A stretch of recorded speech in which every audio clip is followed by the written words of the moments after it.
There's an unconstitutional, unsanctioned, global superstate that runs these projects. It's not just US or UK. And it does not respond to constitutional authority, period. Secondly, the people who are in those positions in the US, UK, Five Eyes, other countries, if they know about this issue, it's because they were recruited earlier and moved up through the ranks. And they're still going to keep it secret from their colleagues at that level of government, whether it's a senator, a member of the House of Lords, a member of Parliament, a cabinet member, person in XYZ president's administration. Doesn't matter. Left, right, center, doesn't matter. None of these sort of things that people think are tactical security are going to help you.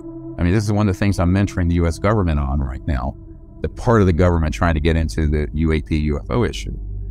It's that the group that you're concerned about, these clandestine deep black operations, they have technologies that are reverse engineered from interstellar craft that are thousands of years ahead of you. So you're not going to be able to keep anything secret from that organization. And it is a corrupt organization. So you have to look at it as what it is. It's basically the world's largest criminal syndicate.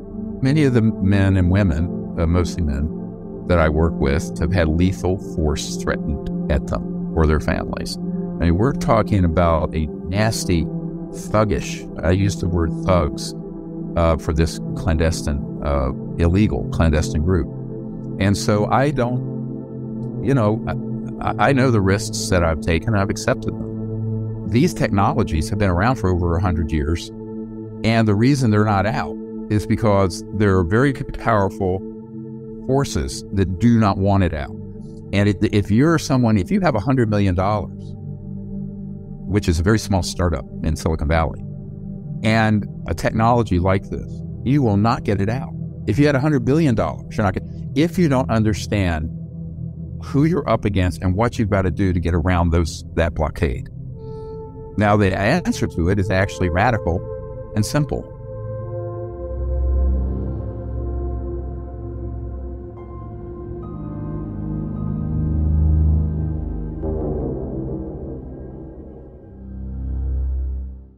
It's a global, what we call phase transition in physics, quantum physics.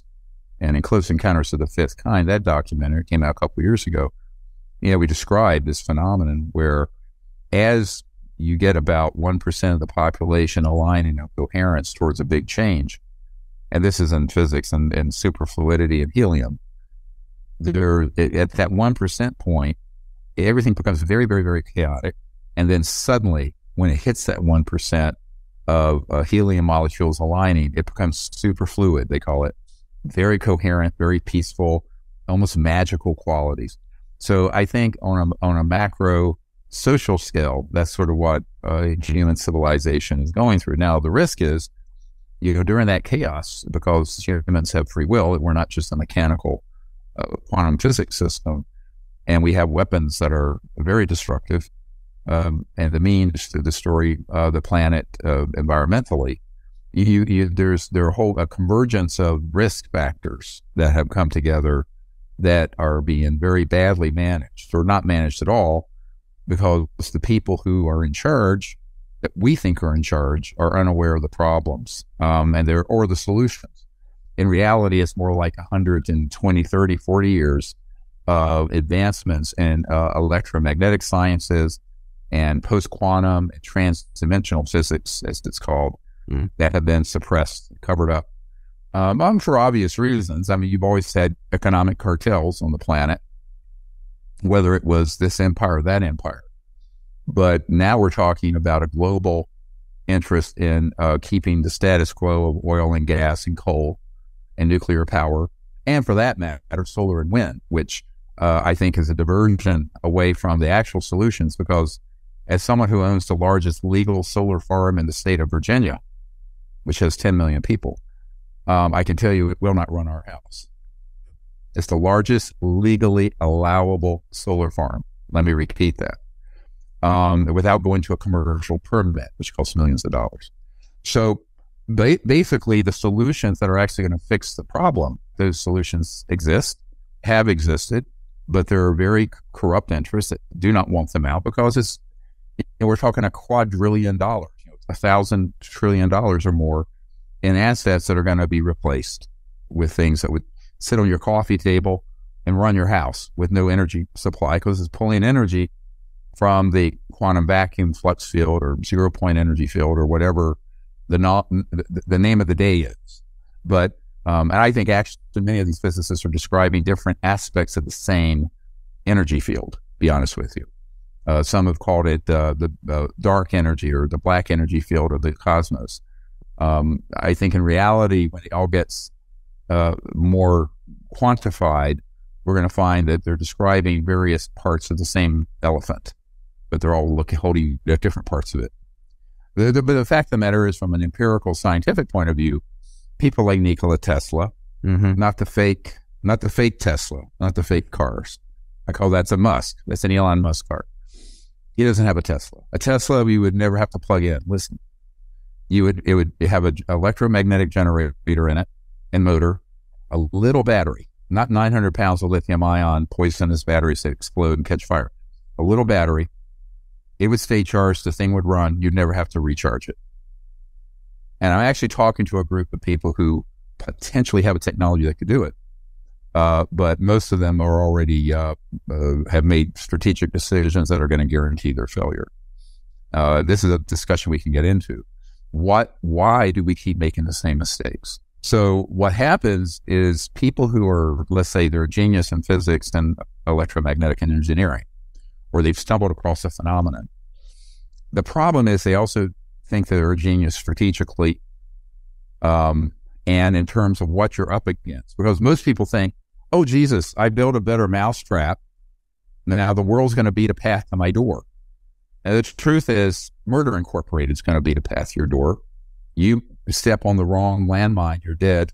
And the best case scenario is that your technology gets bought out and put on a black shelf. BP recently bought about 10 years ago a battery that would have been a revolutionary battery and put it on a shelf. I know for a fact. I know the guy who was brokering the deal. Elon Musk wanted to acquire that technology. Poof. They outbid him by so many billions of dollars at that time, and it's on a shelf. Now, this has happened thousands and thousands of times. Not a conspiracy theory. It's how cartels work. It's how people acting in their own interests operate. So if you're running an organization, you don't want to see the price of a barrel of oil go from $100 a barrel or 80 down to $4 or $5 a barrel, which is all it'd be worth if all we needed for is plastics and synthetics. We don't need it for energy, right? So you're talking about an entire collapse of trillions of dollars, not only in infrastructure, public utilities, trillions, hundreds of trillions. Don't need them. Surface roads. We have anti-gravity developed 50s. Those were perfected in 1954. So, but the people who invent these systems, they're looking at it only from, they have these blinders on where they say, I've got something that's great. All I need to do is raise enough money and I can get it out to the public. No, you're not, because you don't understand your adversary. You don't understand who's going to be in there every step of the way. They're going to know what you're doing in real time. Encryption isn't going to help you. None of these sort of things that people think are tactical security are going to help you. I mean, this is one of the things I'm mentoring the U.S. government on right now, the part of the government trying to get into the UFO issue. It's that the group that you're concerned about, these clandestine deep black operations, they have technologies that are reverse engineered from interstellar craft that are thousands of years ahead of you. So you're not going to be able to keep anything secret from that organization. And it is a corrupt organization. So you have to look at it as what it is. It's basically the world's largest criminal syndicate, but it involves, hundreds of trillions of dollars. In the U.S. alone, we estimate $8.5 to $10 trillion have gone into those projects unsupervised by the Congress or the president. Identification and the transfer of whistleblowers from the assets I have to those people, not the people at AARO, the AARO. I'm talking to people who are actually behind and who manage the black budget that are being denied access to these projects. That's what we're doing. They're the ones who would be your key people who would say be overseeing the black budget of the United States, the three-letter agencies. So just imagine this. And of course, people think that this cannot be true. A young doctor, myself, in his 30s, is invited to come up to Washington and brief the sitting director of the CIA, the Clinton administration, and then subsequently other people in the Congress, Senate Intelligence Committee members, whatever. This is all in the 90s. This is ancient history. And to my horror, I find out that those people were not read in. Read in is term for being briefed on something. And at that time, in my early days, I actually thought that if these folks could find out about the subject, they could make an inquiry, and because they're the top of the food chain constitutionally, legally, the president and his cabinet senior members who are have constitutional authority over the intelligence community or the Defense Department or what have you, would be told. No, they were lied to, told the bug off. And, this goes on for years. You know about my briefing of Admiral Tom Wilson, who was head of intelligence joint staff. After he retired, I disclosed to the public that this had happened. Everyone thought I had to be making it up. And then, of course, Dr. Davis's memo leaked after Edgar Mitchell passed away, because it was in astronaut Edgar Mitchell's archives. And I had invited Edgar Mitchell to the meeting as my guest so he could learn about the subject. He didn't know much about it, but astronaut Mitchell wanted to know, what was going on. And he's a very, very smart guy, MIT and PhD and all that. Sixth man to walk on the moon. My uncle, who helped design the lunar module, helped carry him there, right? So I go, no. So you were there. And then just like all the other senior people in the U.S. government and in your country that I briefed, including your Ministry of Defense head, years ago, Admiral Lord Hill Norton, that I spent quite a bit of time with, all these people that everyone, if you just met on the street, you said they would know everything that is classified black, deep black, anything, because that's God is in his heaven and all is right with the world. Well, that's what I thought in my naivete in the early 90s. By 93, I was disabused of that fantasy and delusion. And then it's down the rabbit hole since then. So the reality is, people need to understand, is that there are two governments. There's an unconstitutional, unsanctioned, global superstate that runs these projects. It's not just U.S. or U.K. And it does not respond to constitutional authority, period. Secondly, the people who are in those positions in the U.S., U.K., Five Eyes, other countries, if they know about this issue, it's because they were recruited earlier and moved up through the ranks.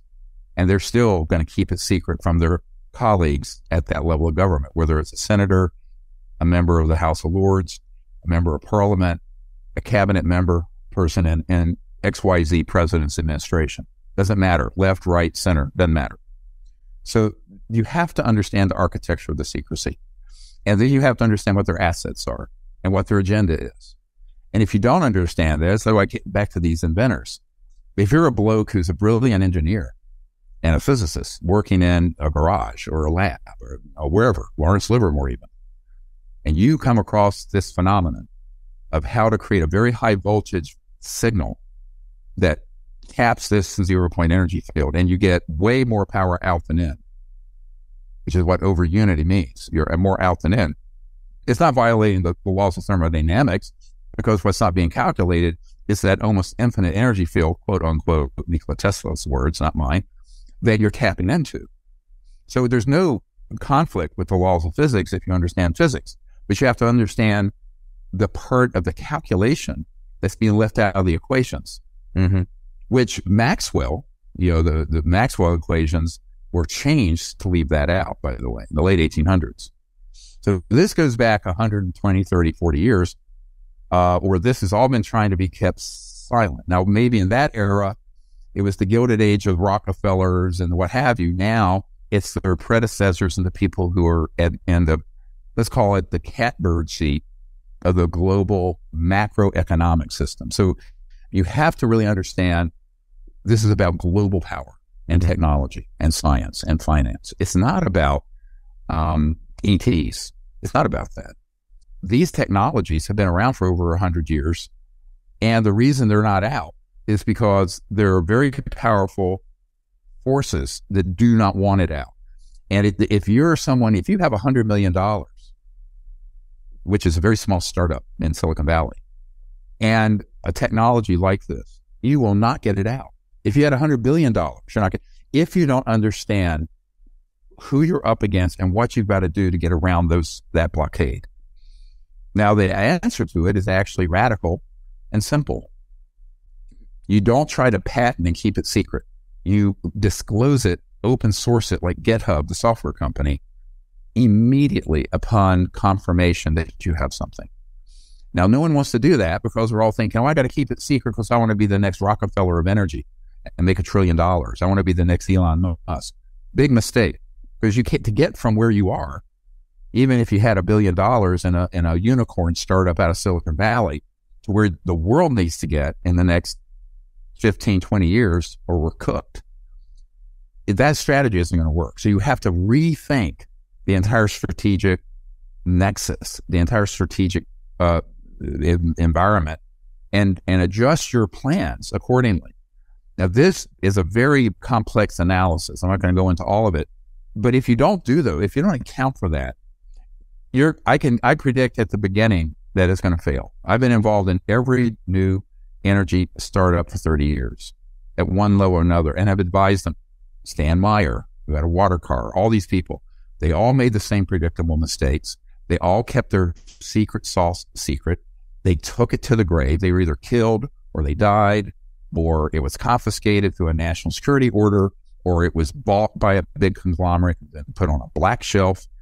Now this is 100 and some years of doing the same thing over and over, expecting a different result. As Einstein said, that's the definition of insanity. So we need to stop being insane. But the problem is not that they're venal or stupid. It's that they don't know. So what we have to do, what I want to do with the Lost Century film, is to prove that these technologies have existed, but also explain why they have vanished and what, going forward, we need to do as a people together to change that.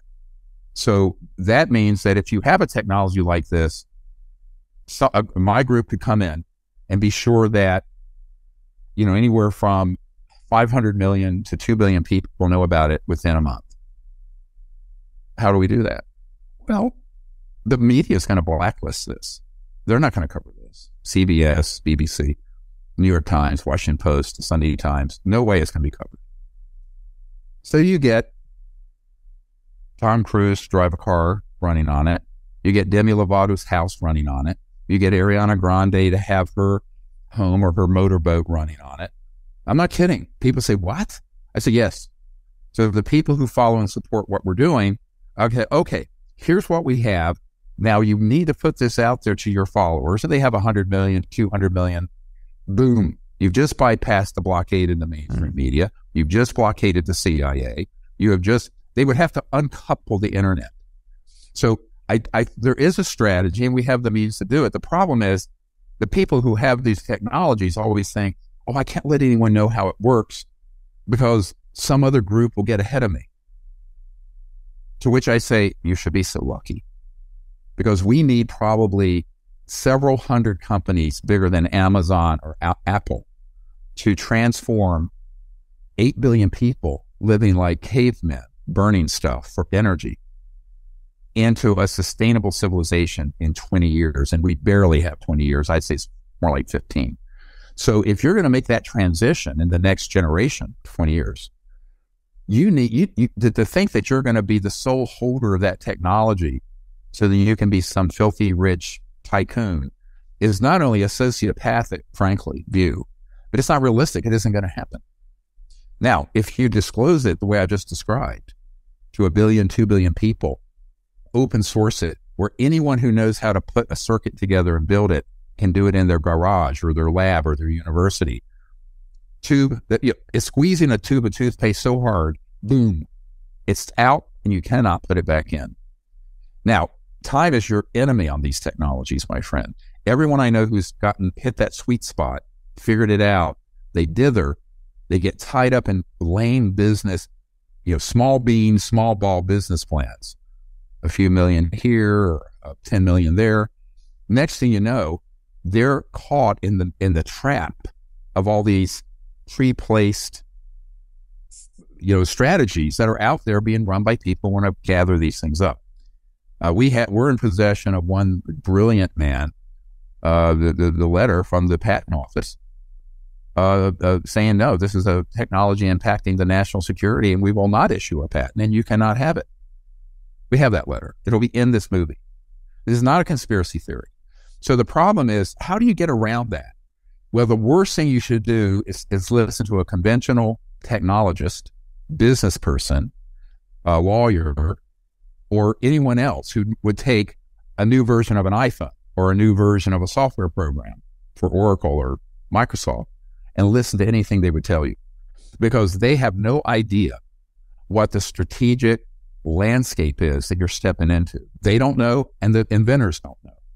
And that is the crux of the problem. It's a deficit of information about, because if this was so easy, to be honest with you, this would have happened in the 1920s. Nikola Tesla had these things. Well, it didn't happen in the 1920s. It's not happening in the 2020s if we keep following the same strategy. Now, luckily, with the internet, with a huge amount of celebrities interested in the UFO issue, the new energy issue, the environmental issue, there is a strategy now. There's a door that's opened in the last 5 to 10 years. It did not exist 10 years ago, where something like this could be disclosed massively, and it would be known. And but you cannot disclose one part of it. No one cares about a dog and pony show where you have something running on a desk. The internet's filled with these videos. They're useless. Most of them are frauds anyway, frankly. I'm a big skeptic about 99% of them. But the ones that are real, you're not going to prove anything to a scientist or to the general public unless somebody else builds it, reproduces it, tests it. That's the sine qua non of science. The litmus test of science is that it's reproducible, right? So if it's not reproducible, who's going to believe you? No one's going to believe me or you. They wouldn't believe Albert Einstein if he hadn't put his, and other people could replicate the effect or the theory or what have you. So you're going to have to get sane about how science moves forward, technology moves forward, and the bigger the claim, this is the one thing I agreed with Carl Sagan on, extraordinary claims require extraordinary evidence. So you've got to put the evidence out there for other people who are physicists and engineers and scientists and academics to reproduce and prove. Otherwise, they're just going to think it's a myth and a fraud and a trick. And rightly so, to be honest with you, because anything that claims that you're taking energy out of the vast infinite energy field of the 0 point or quantum vacuum, but you wanted to keep how you're doing it secret, this is foolishness. Mm-hmm. Now, what I tell people, phase 1 would be this massive disclosure of it, open source it, no secrets, no holdbacks. Now, phase 2, then that same group who understands the technology can then create specific items, because once it is established as a science, and once it's established in the public as legitimate, and there are very famous people running their house or car on it, then you can go to, okay, a normal business plan. So that's phase 2. You see, what everyone's doing, they're putting the cart before the horse, because they're leaving out this key strategic step. And that's what we're trying to educate the general public on, but also the inventor community, the scientific community, who's routinely stumble across this phenomenon. Because one of the things to remember, in the 1800s, the real heyday of electromagnetism and experimentation was between the mid-1800s and early 1900s. That's when all the big breakthroughs happened. Electricity, this, that, telegraph, telecommunications, the telephone, what have you. And people routinely stumbled across this effect. They didn't know what it was. It's quantified now. Professor Casimir approved, and it was accepted and published in physics journals in the 40s and 50s about the 0 point. Now, what has not been proven is that you can access it on a reliable basis to run your house or car or your boat or whatever it is. that's happened. But the people, I have a friend who's a venture capitalist. He says there's a direct relationship to how important the invention is and how crazy the inventor gets. So when it's something that important, the inventors and then the money people around them just go bonkers. They just go completely off the rails. And they're thinking not with their head, they're thinking with the head somewhere south. With the animal spirits, it's called on Wall Street. So, if you're really going to get this done, you're going to have to stay disciplined and intelligent. Now, on the government end of it, they don't know this exists. The members of the Senate and House and what have you, and the president. Their science people around them don't know it exists. There's not like there's some vast cover-up. Because if you don't know, you don't know. Frankly, until there are systems that can be widely disseminated, as I said, as a platform, as sort of a proof of principle that proves it, that anyone can reproduce and prove, the skepticism is frankly warranted. This is when I started the Disclosure Project in the 90s. It was called Project Starlight because it was not secret, but it was a confidential operation where I was trying to read in people in the administration and in your country and at the United Nations, hoping that I could go on with my life as a trauma doctor, an emergency doctor, not deal with this crap, excuse my language, and go have a normal life. But nobody wanted to do it, frankly. So here we are in 2023, 30 years later.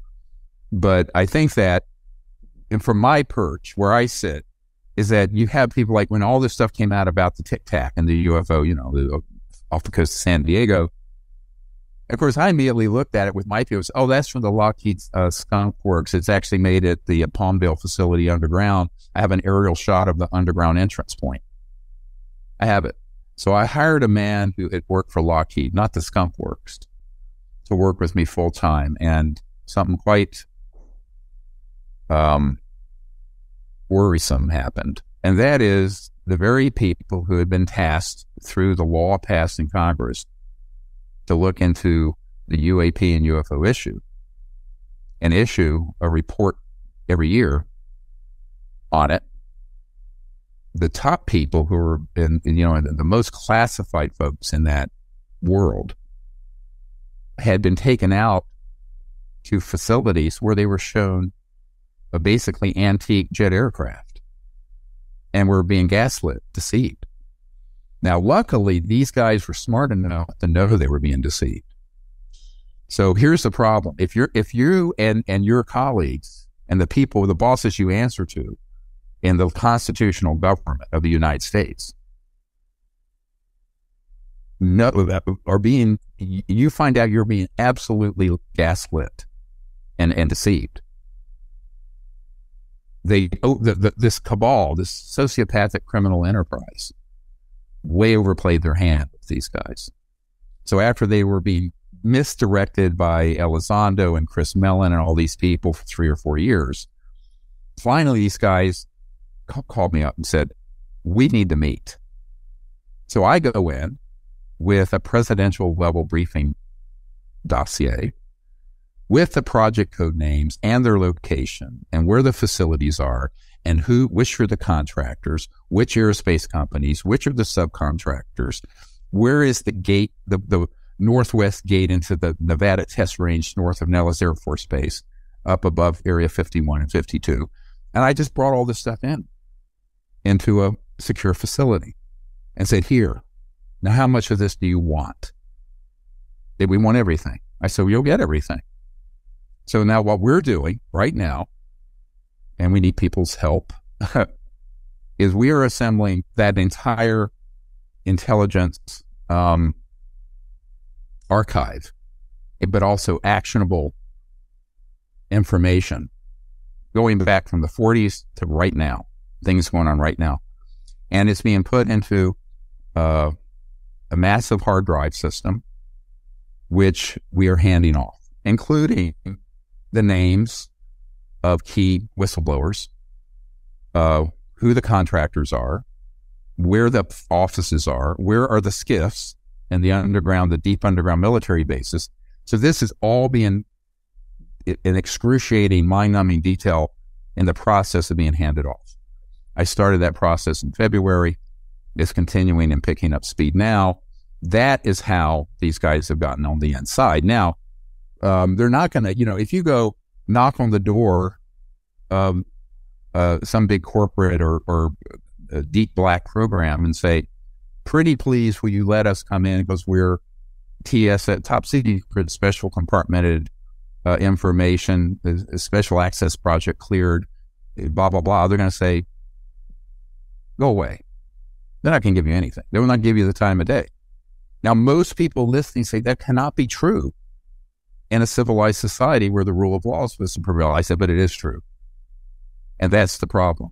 So if you're the chairs of the Senate Armed Services or in Senate Intelligence Committee or the equivalent in your country in the UK, and you make an inquiry, or you're the president, they're going to tell you either nothing or they're going to tell you what they want you to know.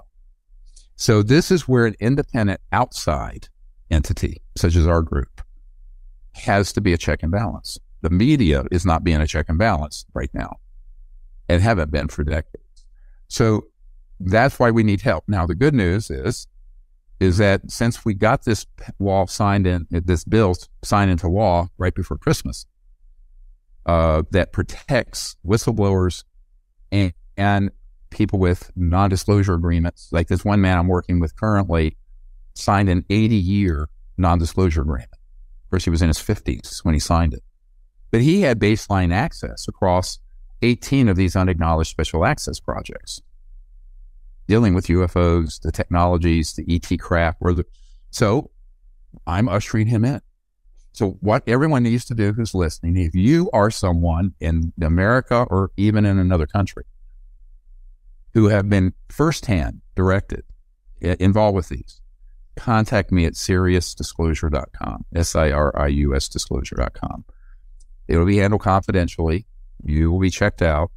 And if you're willing, you can be confidentially walked into where you need to go to give your testimony. But I already have 1,100 names of many of these people I've worked with. Now, some I met with in the 90s have probably passed away now. But we're going to transfer all that data to these, I call them the white hats in these covert and the classified world, they're just the best guys. And they're victims. They're scared to death. They have been on the run since I opened these doors to them. They have been targeted. We got put on the watch group list, which is the kill list.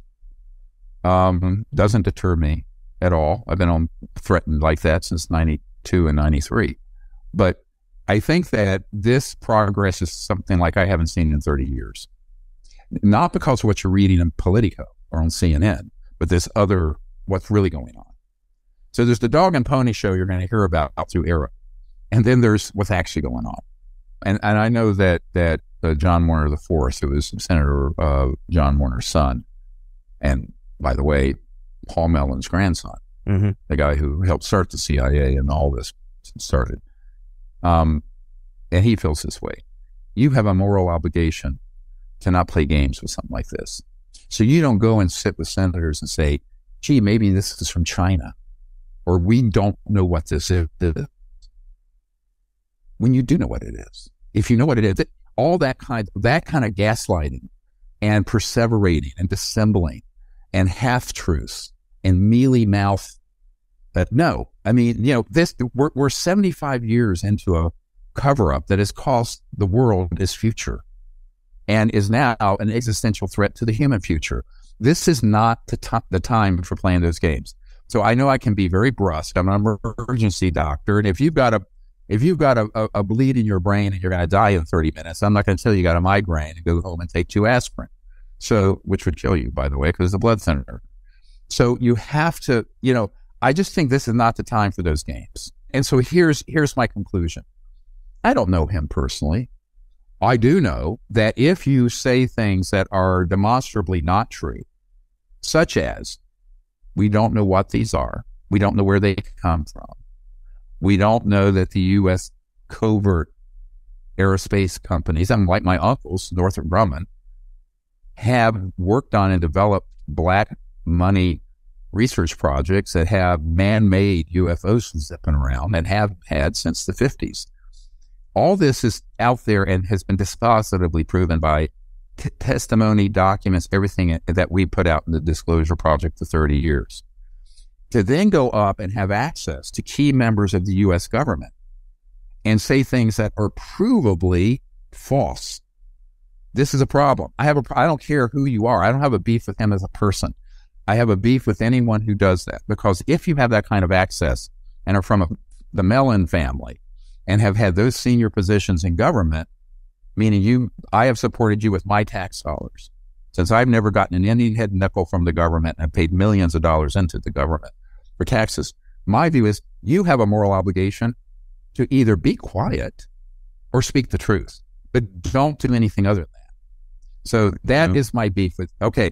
And I think that we have to, look, having been presidents and CIA directors, I really, people who want to step in and then appear all over the world as if they are some kind of authority on this subject and put out one statement after another that isn't true. Now, for example, one of the key statements that he's backed off some of this, but when he was there was a boy that I had sort of mentored back in the early 2000s named Tom DeLong, who was a singer for Blink-182. And he'd stay at my house, and, I got to know him very well.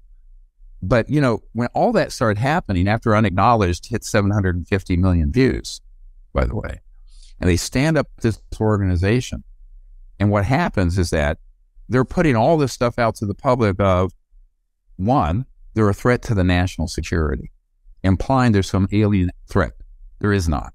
The threat, let me quote, I know people don't like facts. It's very politically incorrect to talk about facts in America.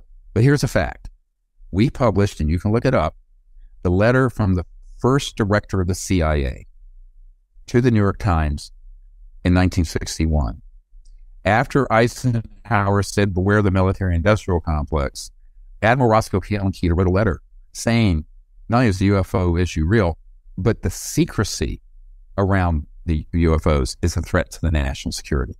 So yes, there's a huge national security threat going on, but it's not from someone from outer space. It's from a clandestine operation that is rogue and illegal, that is destroying the biosphere, has killed people to keep their secrets. And that is a threat to the national security and to world security. So people say, how do you know that? I said, because the first CIA director trying to come clean and cleanse his soul said so in an open letter to the New York Times 61 years ago. 61 years ago, before you were born. So again, this isn't my opinion. This is a fact from a man who was there. Remember, the CIA was formed as a response to the Roswell event. And it was the Air Force broke off from the Army Air Force. Those were all things that happened in the wake of what happened in the 40s with these ET craft. So the history of this is quite clear in my sense. And there are people who have warned us of the threat, but the threat isn't coming from Alpha Centauri or another galaxy. It's coming from inside, which is where the worst threats always come from. Good news, the senior people in the U.S. government now understand what I just told you. They know it, and it's been proven to them.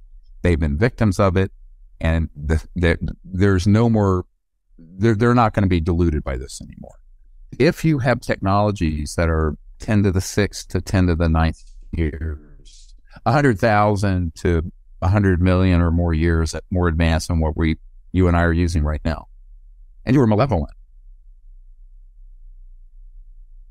it's point set match. Part of the problem is all the science fiction and all the UFO, subculture stuff, civilizations that would have that level of technology, if they were malevolent or had any bad intention towards this Earth and our species, it'd be over. It'd be over in 3 nanoseconds. Because one of the problems is people, we're talking about technologies that were extant in the late 1800s up through the mid 20th century, including anti-gravity.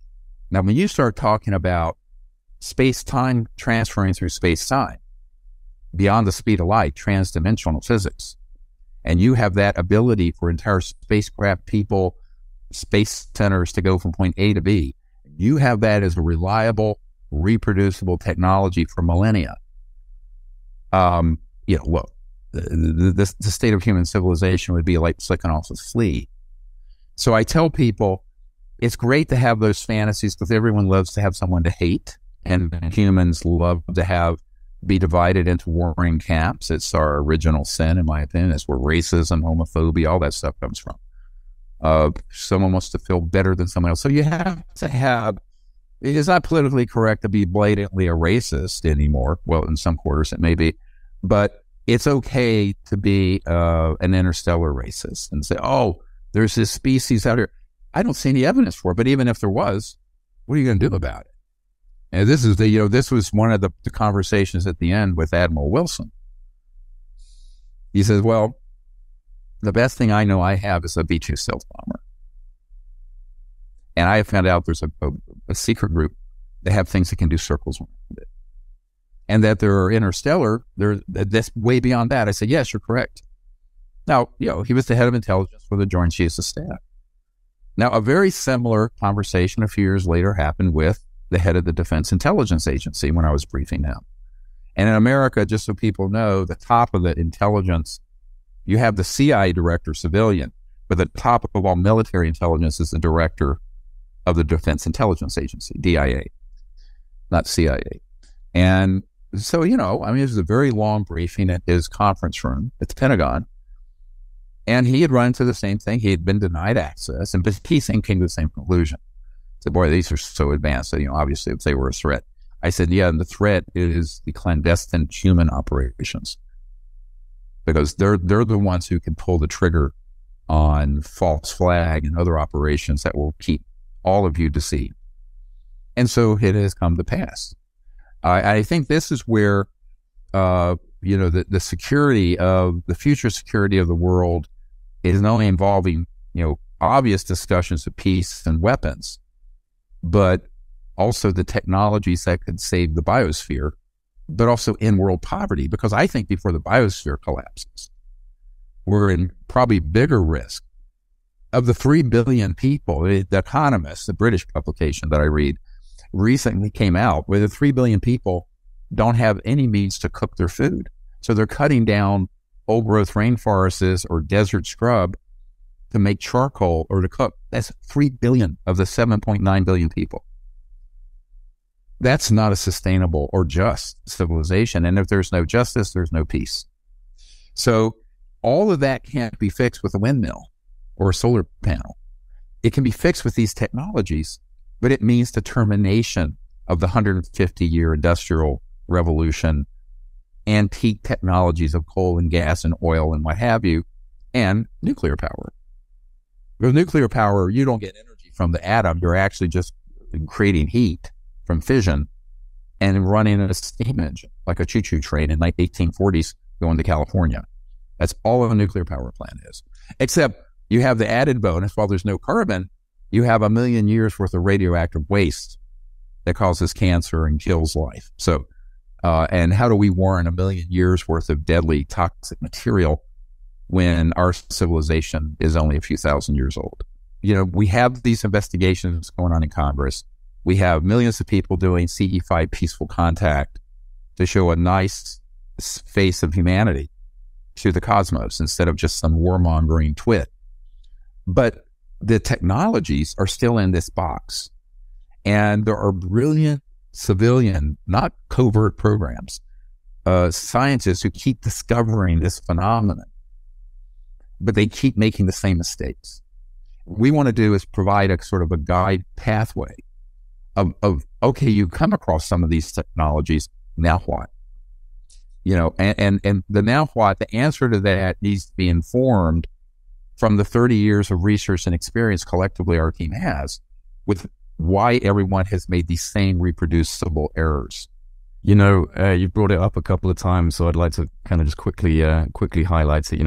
Recently I flew to Florida and I met Oak Shannon, the former special projects manager for Los Alamos National Labs, and one of the names that was mentioned in the Admiral Wilson documents. Very kind person, both him and his wife Linda. And he told me on the record during an interview we did recently that Admiral Wilson, did call him up to ask about Eric Davis. Oak Shannon confirmed that he vouched for Eric Davis to Admiral Wilson. Everything about Oak Shannon in those documents has since been confirmed by Oak Shannon on our interview, and the documents themselves, as you know, have been inserted into the congressional record. I would not expect you to be able to confirm the legitimacy of the transcript itself or whether the meeting actually took place, because the alleged meeting has nothing to do with you in a direct sense. However, your name is mentioned in these documents, and so for the sake of clarification, I think it's important that we just get your side of this on the record. So I would just like to be able to ask you, first of all, whether or not you personally know Dr. Eric W. Davis. Yeah. I didn't work with him day in and day out, but I did work with him. I know him fairly well. May I ask how you first got to know him? In mutual projects, mutual acquaintances, meetings, things of that sort. And do you personally know Admiral Thomas R. Wilson? Yes, I do. But again, I know him, and of course I know of him. But I read somewhere that his response was, "Oak who?" and I thought that was kind of funny. As I mentioned to you, I consider myself eminently forgettable.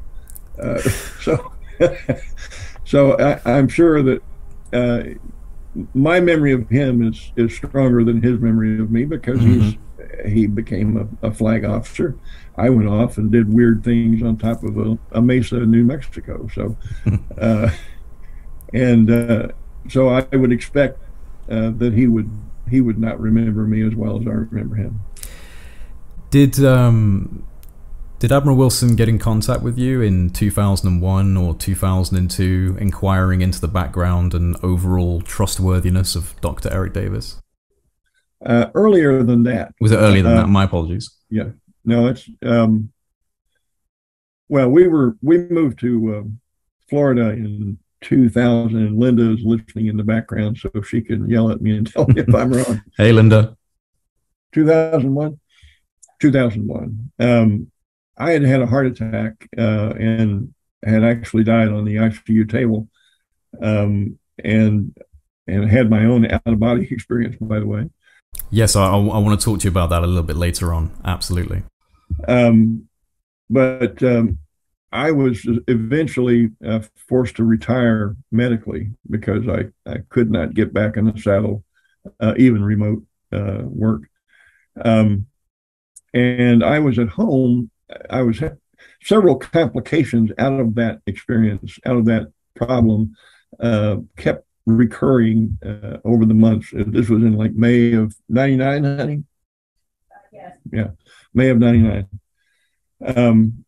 And throughout the summer, I was having these other problems being cropped up for that. And so I was at home. Actually, I was actually writing, trying to write a novel about the destruction of the Twin Towers. This was in 1999. I had to trash that when it actually happened. Wow. But I got this phone call, and it was from Admiral Wilson. And he asked me, now, this was not a short conversation. I was recuperating. I was able to carry on this conversation on the phone, but I wasn't able to do much else at that point. And we had a discussion, and one of the things he wanted to know was, could he trust Eric Davis? And I think he may have even mentioned Hal Puthoff, and one or two other people. And I mentioned that, yes, I believe that Eric Davis was an honorable and conscientious scientist, and that he would honor any restrictions the Admiral might put on him. And I thought it would be safe for him to contact him. Do you think we'll ever get anything from Admiral Wilson himself? Look, I mean, he was threatened with demotion and threatened otherwise. All right. So many of the men and women, mostly men, that I work with, about some in the last few months, have had lethal force threatened at them or their families. I mean, we're talking about a nasty, thuggish, I use the word thugs, for this clandestine, illegal clandestine group. And so I don't, you know, I know the risks that I've taken. I've accepted them. And luckily, I don't need money. I don't need fame. My children and my grandchildren and my wife are taken care of, and I've already taken care of all that. So if they kill me, come at it. But, you know, God help you, because I've got a dead man trigger with stuff that no one in the world's ever seen that'll hit the internet immediately. That's in multiple places and multiple confidential people holding it. So that's my ace, because they know what I have. This cabal of sociopaths and murderers know what I have. But the other thing is that's why I don't judge. You know, I think at this stage now, let me be clear. This is very early stages of any official government really looking into this, because Project Blue Book was a dog and pony show. Right now, Arrow is a dog and pony show. It's sound and fury signifying nothing, because the people in there have deliberately been kept in the dark, so they have plausible deniability. But the real action that's happening, where people are being walked in who have testimony, those people can do it. They can do it confidentially, and they need to contact me ASAP soon, because that's beginning this month, January, February, on through into the spring. The other thing that I say to people is that one of the things I'm advocating for, two things actually. One is a part of a bill to be introduced this year to provide executive protection, martial protection, whatever, to people, physical protection. And that would be official and provided. And the other is amnesty for very senior people that I know who've been involved in these projects at the corporate level and in the government level, but who have liability under the treason, for treason, but also financial liability. There's one executive that had reached out to us, who major executive, major company, hundreds of millions of dollars he made from these operations. And he's elderly. He doesn't want to lose that for his family. And I think, look, it's a complicated problem I'm dealing with here. And so what I've been advising the people in the U.S. government is an eye for an eye leaves the whole world blind. We need to get some of these people at the very senior level to come forward. But if you do a scorched earth approach, we're just going to try you for treason, or we're going to seize your assets under RICO, racketeering influence corrupt organization laws, and then, they could hit the button and blow the whole system.